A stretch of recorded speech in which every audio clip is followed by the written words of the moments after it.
Thank you so much for joining me here on Focus on Creativity. I hope you enjoy the conversation.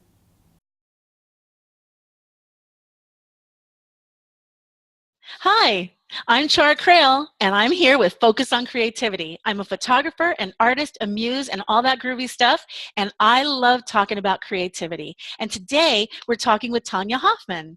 She lives in Texas, which I think is really cool, but she's the CEO and founder of Public Speakers Association. She's a book author. She's been on 5 magazine covers, oh my God, and she's also won tons of awards for these various international organizations. I think it's pretty impressive, and she is impressive. So I'm very happy that you're here today, Tonya. Hi. Hey, everybody.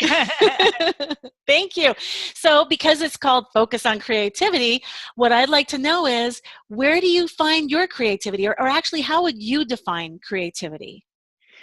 Oh my goodness. So creativity really to me is the moment that you don't just get an idea, because that's just called an idea. But creativity is figuring out what can you do with that idea that really will change your life, and especially going out and changing other people's lives. Oh, I love that. How do you change other people's lives? I know that you're in that business of changing other people's lives, and that's one of the reasons I was so excited to talk to you. What do you have a process for that, or what's that like for you? A lot of it is about exploration. You've got to get to actually know people, right? It's not just a, hey, okay, bye. It's a conversation. I think that's what a lot of people miss out on, is that they don't have a real conversation with people, and then really showcasing that person's brilliance. That's why I loved when we first met. You took me outside and you had my hair flapping in the wind. And we were just having this really just Yeah. awesome moment, kind of getting to know your brilliance, and you were also reflecting mine back to you. It was like this interchange of creativity. And I think that's what most people miss out on. They try to make everything too transactional. Oh, that's so interesting. What a great word to put on that. I love that, transactional. You're right. It just puts me right in that sense of business. And the other word that came to mind when you said that was formulaic, in a sense, right? So, but what I'm hearing you saying is that you're actually using creativity, so it's not transactional, it's not formulaic. You didn't use the word formulaic, but that's the sense that I have of you. So, if I was to come to you looking for help as a speaker, for example, because I know that that's a huge thing for you and you're great at it. Um, how would you approach, you say it's a discovery process, right? Exploration. So pretend you don't know me and we've never spoken before. And I just call you up and say, hey, I need to learn what I need to learn. And you're the go-to gal, and tell me what now? How would you think about me? Yeah, I think what most people do is when they contact somebody and they're talking to them, you can see it in just society nowadays. Everything is so me focused. So when you get somebody on the phone, then the conversation is still me focused. So immediately I try to engulf the person in a conversation by getting them to talk about themselves, because that's people's favorite subject, really. So, so True. as soon as you get them talking about themselves, now what they say, you have to expand on and get curious about. It can't just be, listen to somebody and then go in one ear and out the other. It's not actually got to noodle around and Yeah. bounce around in your head, and Yeah. then figure out, do I need to ask another question, or do I know what to do with what they're telling me from that point, right? Yeah. So I don't know why, but here's the next word that came into my brain: epiphany. Mm-hmm. Have you ever had an experience of an epiphany while you're working with somebody? Every day. Yeah. Because really, most people are incredibly fabulous. Most people blow my socks off every time I talk to them, Nice. but they rarely see themselves as fabulous or amazing, or even people. I meet all kinds of people that are in museums, people that are changed real world events, Hmm. and yet they still don't value who they are in this timeline of ours in this world, right? Oh, that's so interesting and so true. I really relate to having experiences like that when I'm photographing people. Actually, you were natural. That was easy. You made it easy for me. But yeah, I feel like I have to explore people with the camera lens. and draw out of them and help them forget themselves while I'm in that process, you know? Just a very interesting we're not going to talk about my process. I'm interested in your process. Well, I think your process, though, is very relevant to capturing people with who they really are. You know, I do a lot of branding people, and what people want to do is they want to pick a brand. They already own a brand. You already are a brand, right? You walk into the room as a brand, but people want to brand themselves when realistically they're doing themselves a disservice because they don't own how fabulous they are, and they always try to be someone else, right? Yeah. So they walk in trying to pretend that they're Charr or they're Tonya or they're Katerina or they're Katrina or they're Susie or whatever, right? They're always trying to be somebody else, and that you see that creativity sucked out of them, right? Yes, this is brilliant. I mean, absolutely brilliant. Okay, I'm hooked. So how do you do that? How do you walk somebody through the project of figuring out, it's like, oh, I can be me. It's okay to be me. How do you even get that through to people? Well, first you got to see somebody really, right? So a lot of times it is about kind of clearing out, you know, that image of what they are trying to project versus just who they are, right? Yeah. And a lot of it is about kind of that talk through, because if you talk to somebody long enough, you get glimpses of who they are. Yeah. And then you emphasize that. So my friend Justin up in Toronto area, brilliant guy. If you see him on video, you're like, what's wrong with him? He has no facial expressions at all. He goes through an entire thing without any facial expression. You're like, how do you do that? You know? And that's him, right? He's a sci-fi geek and all of this stuff. And for him, he has to own that weirdness, what we think of as weirdness, right? As, you know, something almost robotic, and then emphasize it. Versus someone like you that is more flowing and creative and expressionist. It's about really bringing that out, so that you emphasize what, I always like to call it the weird spot. You know, what's your weird thing? Oh, I love that. I'm going to write that down. What's your weird spot? Oh, that's great. No, I love it. I love your explanation about the guy being like super flat. It's like Bueller.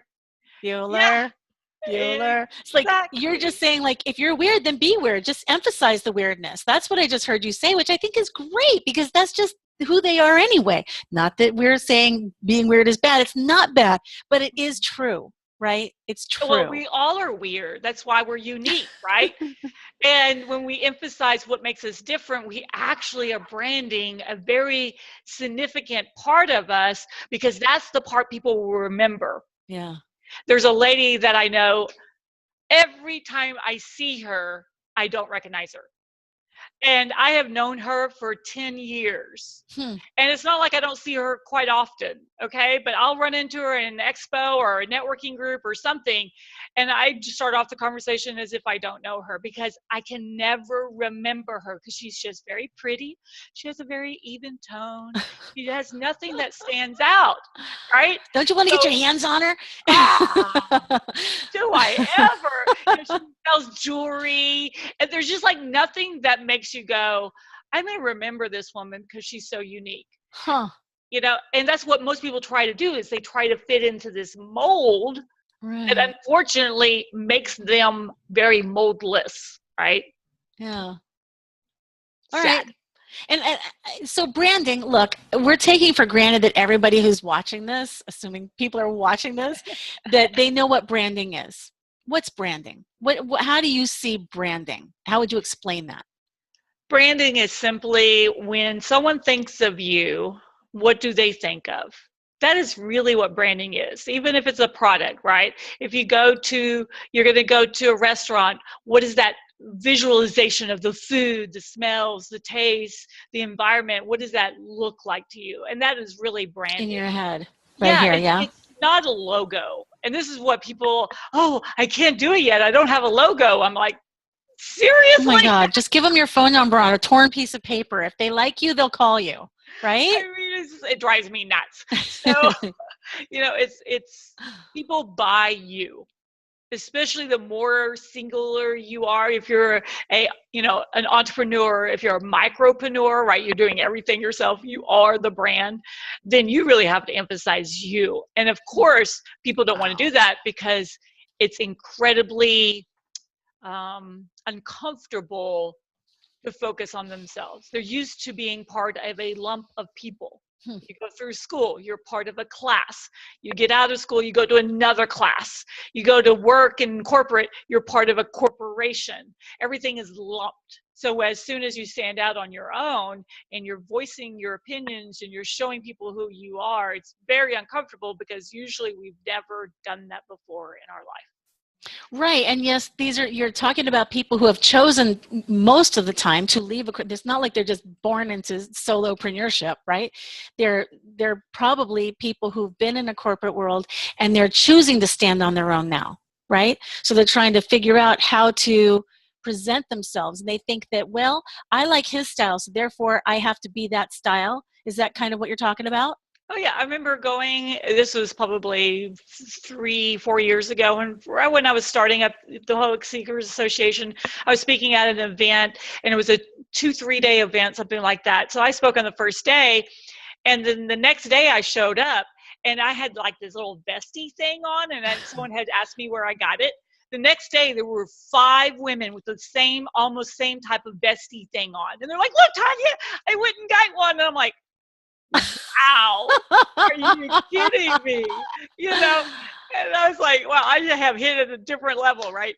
But Oh, that's at the amazing. same time, I'm like, "Why did you do?" It was so confusing to me because What was confusing? that they would want to be me, they want to look like me. All these things are running through my house because I still have the issue that, like most people, is like, "Well, who am I? I'm just little Tanya. Why would someone want to look like me?" And when you start really looking at the reality is people are just also trying to fit in. They're still trying to be part of those groups, and that's why you Yeah. see a lot of cliques happening, and especially in cities, Hmm. and even in the speaking world, you see people, they gravitate to each other, and we do a lot of things together because not only Hmm. are we feeling comfortable being a part of another group, um, but we also find people that are more like us, and so we have that resonance, which is all really important because Yeah. we're pack animals, right? We do need to be, especially as women, need to be part of teams. Hmm.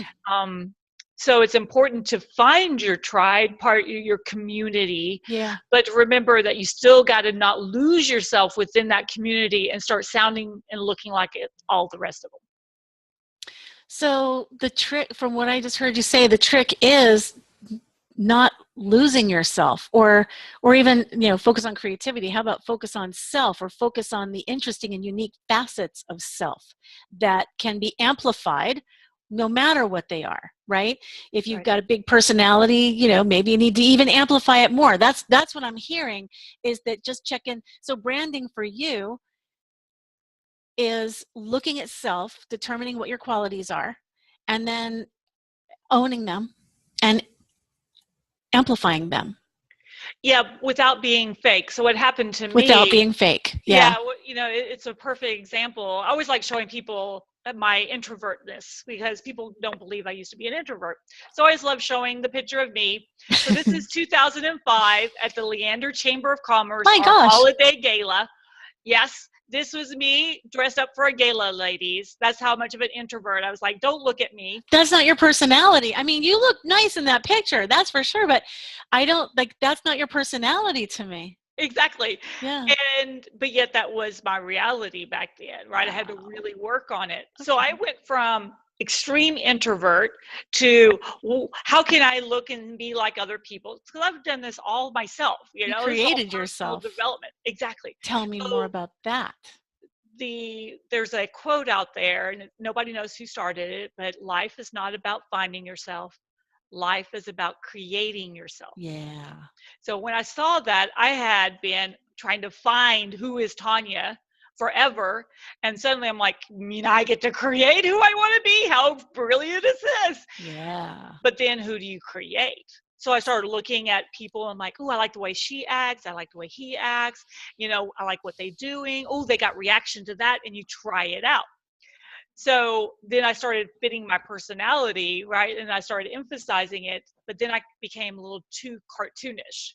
And I was kind of called out one day from a very famous, very big speaker after an event. And they're like, Tonya, they always ask if you want feedback. And I'm like, yes, from you. Okay. And she goes, you're being too cartoon. You're not really feeling you. And that's when I had to go, oh, I did overemphasize. And sometimes it just takes you kind of a mirror, because sometimes you can overdo it. Yeah. Work in progress. I mean, we're always a work in progress. Does it ever end, really? Because we're always growing and we're always learning. Well, I'm sure, like you taking pictures, I'm sure your first picture isn't the same as your picture now. Oh, no. And my picture today isn't the same as it will be tomorrow, because I'm still growing and learning and teaching myself things all the time. Right? Always. Yeah. And that's, I think, part of creativity. Exactly. That is. Absolutely. Yeah. All right. Well, another thing that I was going to ask you about around creativity is, if you're working with speakers and you had to, for lack of a better word, sculpt yourself, right? You had to find out what was working and what wasn't working. And like you went forward and you pulled back, and you went forward and you pulled back, and you just sort of found this happy place that, for you, from what I can tell, I see nothing cartoonish at all. I mean, you were just like full on genuine, right? So you found that place. And so I guess you're helping people who are also in that situation where they may be introverts and yet they're feeling called to something. So what words of advice do you have for them? So it's a process, and the only way you get better is by doing.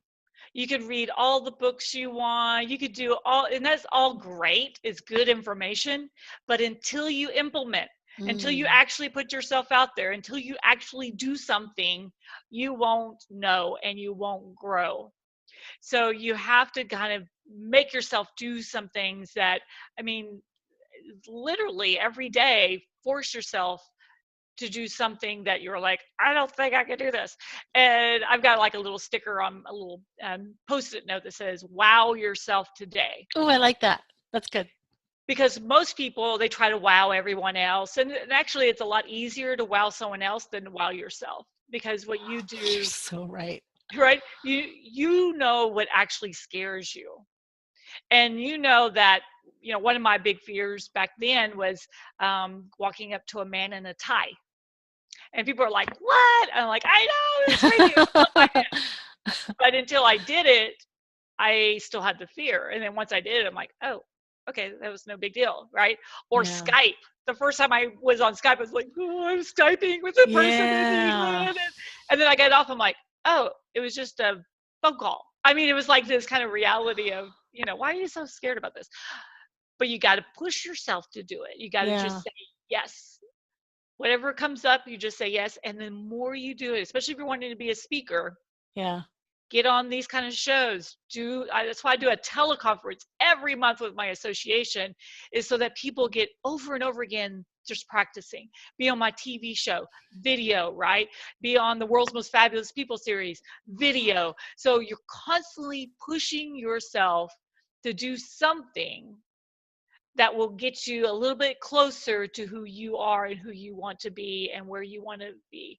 And the connections and the, going and meeting people live. That's why I love conferences where I met you, and, you get to be with people and really connect in a way you probably would never have done over even a video or phone or something. Yeah.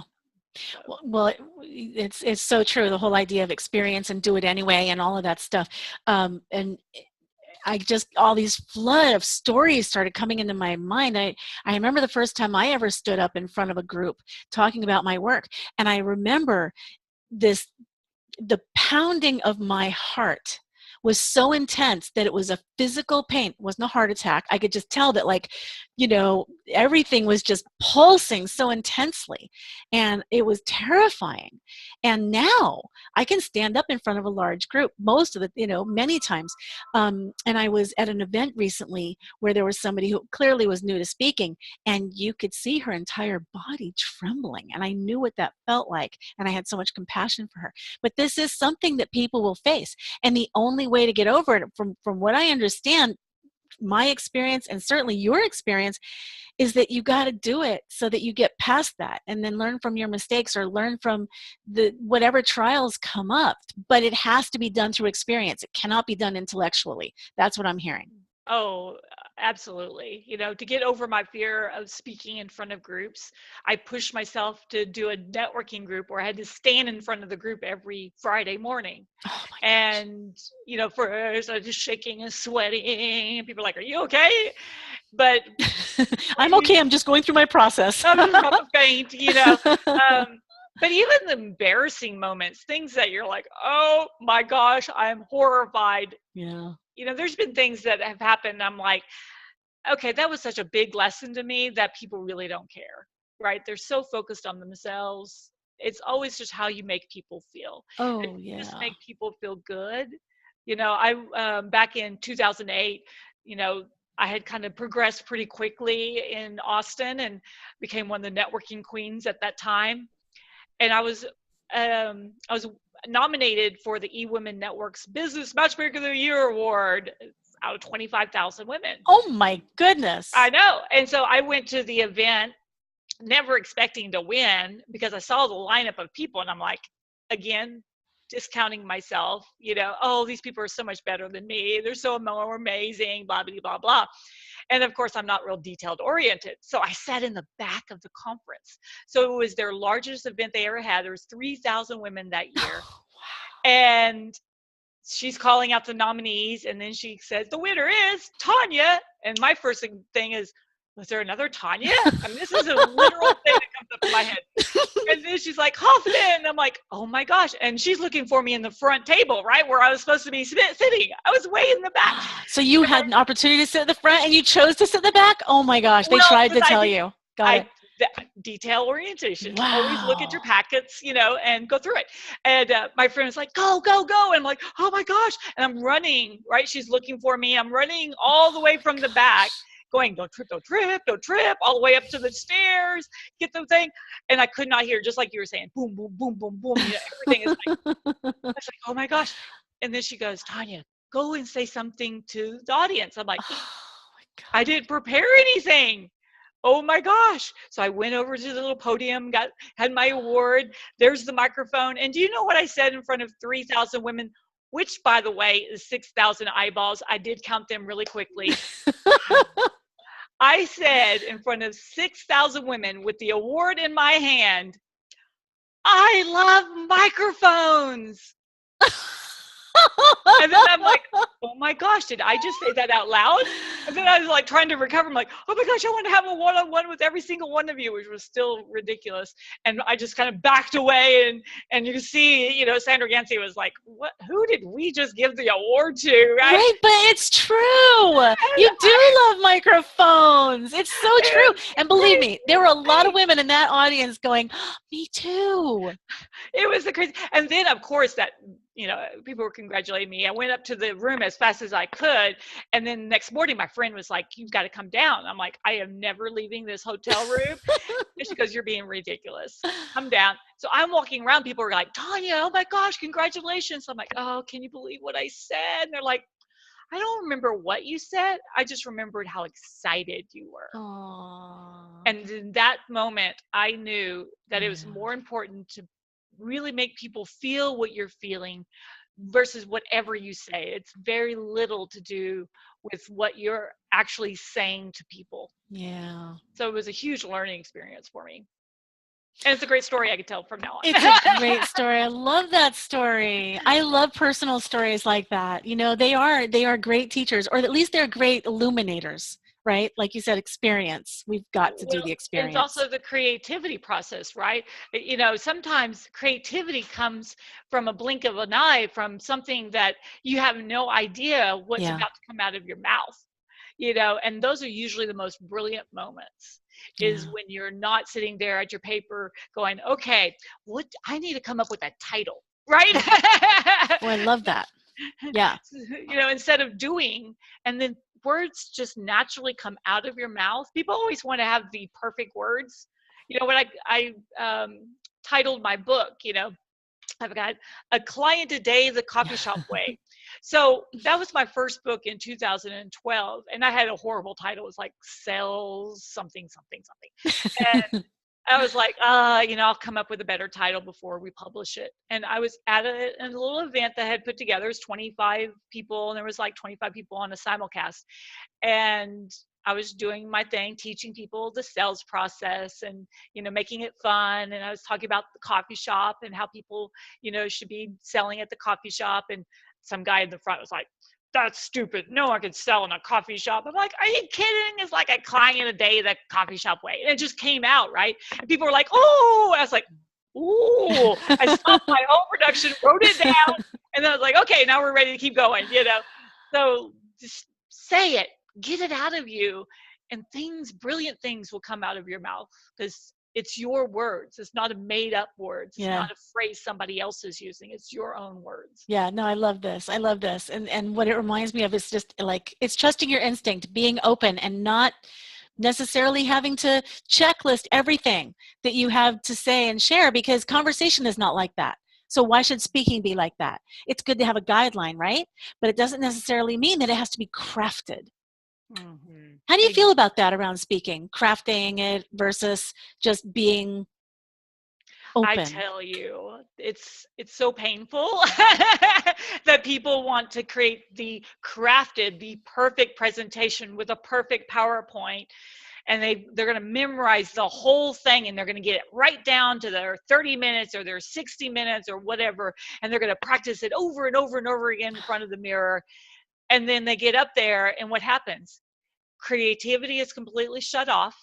All they're doing is talking from their head, never from their heart, right? And so it comes out very much of a head, I'm just talking at you, versus I'm talking to you and with you, and I want you to get what I'm saying. And I mean, because I did it. Everybody usually goes through that process of talking through their head. All right, these are the points I've got to go through. Here's my PowerPoint. Here's my words. I got to make sure I say the perfect words, the perfect layout of words. Okay, people really don't want that anymore. They want real people. They want people just like you and me and the person listening. They want you and your words, And the other day, I didn't know, sometimes people say things, you don't know if you should take it negatively or positively. And it's like, I'm going to take it positively. A lady came up to me and she's like, you talk in such, elementary level, words. It's awesome. And I'm like, it could go either way. Yeah, she's like, you talk like a kid or something like that, right? The words you choose are so elementary, so kid-like. Yeah. And I'm like, yippee, I'm like, okay, that's just who I am, especially with a speech impediment. I used to try to do the fancy words and they just get all tangled anyways, I didn't even notice. I just figured. I know. I didn't even notice. Well, because it's, I've obviously learned to, handle it. But it does come out and words will get all tangled. So if I try to say certain words or read, so if you see, whenever I introduce anybody ever, if I'm an MC or I'm doing a show, I'm never reading a bio, because everyone tries to use these word phrases that you're like, your tongue gets all tangled with, or words you're like, I don't even know what that means. Yeah. It's like, come on, people, and realistically, people do want to understand everything you say. So you never talk over 5th grade level anyways. Interesting. Because if you don't want to make people feel stupid, as soon as you use a fancy word, then it makes me go, I don't know what that word is. and then it makes me feel bad that, so you don't make people feel bad. Yeah. You know, it's kind of like, I'm sure with you, with your beautiful pictures you take, you know, you don't make someone feel self-conscious Oh the gosh, way no, they I want them to look. look and feel beautiful. Exactly. Yeah. I deal with that kind of thing all the time. It's a very interesting conversation. I'll have that conversation another day. Yeah, thank you. That was really good. We do want people to feel good. I think one of the most important things actually is about how we make people feel. Always. Yeah. Even if you look at your pictures, right? When you had me, even me, I was self-conscious, you know, and it's always like, oh no, you know, what do I look like? You know, we get into that moment and you're like, oh, it doesn't worry, just do, right? Yeah, You're like, you're right. throw your arms up, Just throw do it your anyway. hair Do up. it. Just do Yeah. it. Do it. And people, you know, makes you stop doing, you know, thinking about things that really have no, you know, you're like, Oh yeah, it actually is one of the big jobs that I have, is getting people out of their head. And I have all kinds of techniques that I use for that when I'm talking to people and guiding them. And you experienced it. I probably never shut up while I'm photographing people, even though I've got about 18 layers of things going on simultaneously, both technically and what I'm looking at and how the light is and and handling that person and whoever it is, right? Trying to guide them through an experience so they can stay out of their head, right? And it's, you know, look, it's the human condition. We're all yeah, like that. Yeah, we're all it's like pretty that. normal. It is. But as We immediately go in professionals, there. in whatever our gig is, whatever it is that we're doing, we have to guide them if we're Yeah. trying to help them to do something, right? Right. And sometimes it's very uncomfortable to put yourself in a scenario that people are going to look bad at you. Right. So, for example, there's now it almost happens almost every time I speak. It's so funny. So, I'll have an audience, obviously, and I will start, you know, doing a presentation, walk up on stage, and I'm just me. And there's usually a guy and he's got his arms crossed, right? And you can Yeah. see he's like, yuck. And so you just know he just doesn't like you. And you stop focusing on him and you just go with your own thing. I cannot tell you how many men and women have come up afterwards. You're like, you know, when you first got up on stage, I could not, and I was really upset that you were the CEO and founder of the Public Speakers Association, because you didn't look like a speaker, you didn't sound like a speaker, you didn't act like a speaker, you didn't use a PowerPoint, you didn't do this, you didn't do that, you didn't even use the little head thingy, you used a mic, you know, a handheld mic. You did everything that we're told as speakers to do, right? Not, or not to do. Not to do, right. And but they, every time they're like, but afterwards I started realizing that I connected with you, I understood everything you said, I felt good about what you were telling me to do, and I felt like I could implement what you told me to do. And so I kind of started transforming these people who are very negative about the prospect that I'm not what they expect.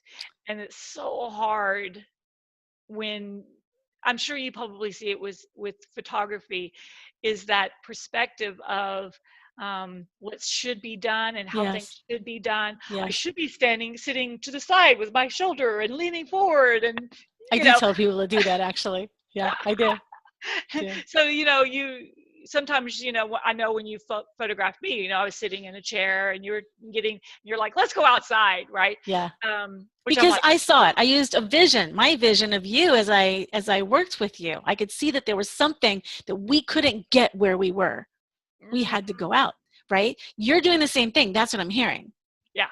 Yeah, you go outside of your bubble. Yeah. Because I used to be in the bubble, right? I used to look like a speaker, sound like a speaker, and motion my hand the way the speakers do, and have a PowerPoint that had little words, and you know, and I'm like, ugh, you know, so exhausting. And now it's Yeah. so much more fun just being me, giving great value, giving great content, and then making sure people really grasp the concept they can do it too. That they can create themselves. They can create by allowing themselves to be themselves, like the Exactly. best version of themselves freely. Yeah, and it's not even the best version, because a lot of times, you know, we always think that we have to reach that best, Hmm. that ultimate who we are supposed to be, when realistically we already are that person. Nice. I like that even better. Yeah, like I'm perfect right now, just the way I am. Exactly. Because I mean, I've got two rules in my organization. One of them is you have to be nice, and the other one is you can't be perfect, because the Oh, perfect thing will always keep you from being as successful as you want to be. nice. Nice and perfect. I love that. I'm going to Exactly. adopt that. You have to be nice and you don't have to be perfect. I love it. Okay. Exactly. Cool. All right. Well, this whole time, believe it or not, I've been wanting to ask you this other question. It's not even on my list of things that I like to ask people about, but are you crafty? Uh, I used to be the president of the National Art Honor Society. Oh my God. Really? That's so cool. Okay. So what did you do? What kind of crafts? I've done, my favorite is clay, and I used to have a little business that I used to make. Of course, I never do anything small. So I used to do these huge murals for people's swimming pools. So sea turtles Oh swimming my with gosh. starfish and fish, and it was so much fun. But man, talk about a lot of work. No And after kidding. fourth, fifth, same turtle, you're like, okay, I'm ready for a different turtle. Um, so I've done things like that. I've done, I did a huge, what's it called, stained glass window, Yeah. because the lady who wanted to teach me how to do stained glass wanted me to do it like a little teeny tiny one. Oh, you don't do anything small, do you? Did I So do you one did. a little bigger? Yeah, it was like this huge thing. And then when our house was destroyed last March, it actually fell and broke. And I was like, now I have to Oh. go do another one. Oh, you Oh, poor thing. so yeah, it's fun. So where did you get your ideas from for the turtles and stuff like that? I mean, how do you figure out to do turtles and Well, things? they kind of left me to figure out what would be fun to swim around, Yeah. And I thought, okay, sharks are probably out. I wouldn't even have landed on my list. Right. And so I'm like, okay, well, what if we did, and it just, you just kind of talk it through. Yeah. What would I want if I was swimming? That's why I always start approach, and then always have a conversation with the client, because if they don't like turtles, then that'd be stupid to make, Yeah. No you know. kidding. And so you come up with some ideas, do some little sketches, and then they're like, "Ooh, I love that idea," and then you just kind of go from there. Wonderful. Wonderful. All right. Oh my gosh, that was so good and so much information. I'm going to have to watch this over again myself just to see what else I got in there. But as I recall, you have a process that you lead people through around branding themselves. I mean, going back to the branding conversation. Okay. So, and I believe that it's super creative and fun. So I would really be interested in just like a little snippet of what you teach people to do around branding themselves. So I have them first tell me everything about themselves, and I usually go to exhaustion so that the real part of them comes out, right?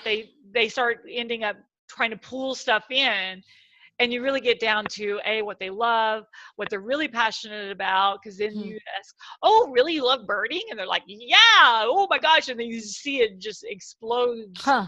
And so the more you dive into who they are and what do they really love, because then you can really bring out, so say if they're going to put together a PowerPoint and birds are like their thing, then they could have little images of cartoon birds, popped up all the way through their presentation, which just makes them happier. And it also brands people that it's a connection factor, Yeah. because what most people don't try to do often enough is filter their audience. Get rid of the people that you don't like, that don't get you, that doesn't care, that blah blah blah blah, right? And just get to the people that resonate with you, and they're like, oh, I love those bird cartoons. You're like, I know, I love I them know. too. So you know that there are people that actually connect with you. Interesting. So Exactly. when you said to exhaustion, what it made me think was like a list of 100 things, and I could think of 25 off the bat because they're all surface. So you're saying like force yourself to like go deep, deep, deep, deep until you're sick of going anywhere in order to really get to the juice. Is that what I'm hearing?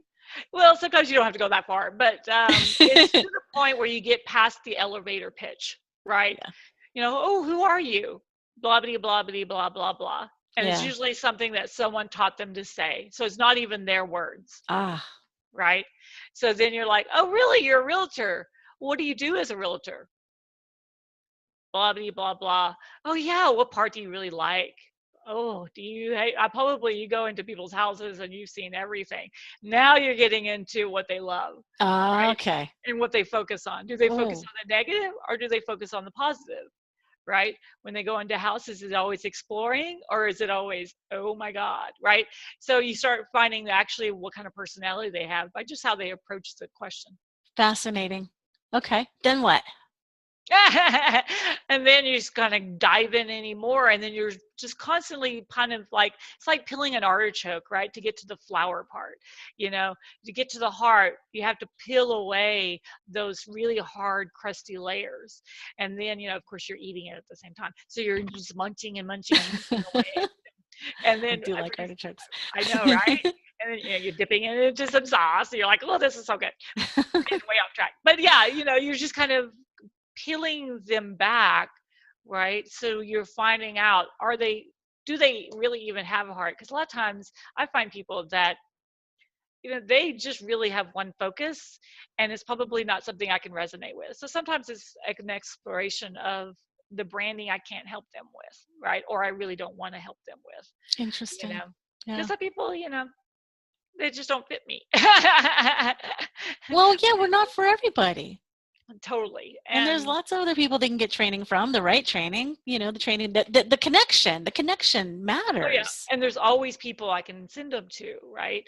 If that's something, if y'all are an entrepreneur out there, please find people you can connect to that do exactly what you do. So that way you can send those people you don't resonate with over to them.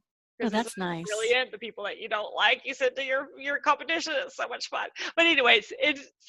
But look, you're doing them a service because that's a good match for them. A lot of times it's just a personality issue. Yeah. Right.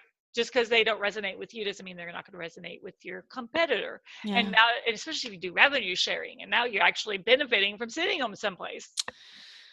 Oh my gosh. Well, this has been a fascinating conversation. I think I could talk to you for another, we could do 4 more of these very easily. Yay! And keep going. So thank you so much. I am going to say, what do you want to leave me with? What do you want to leave us with around creativity, making something from nothing? So write down, get your sticky note ready, right? Get your sticky note, and you're going to write down, wow, myself today.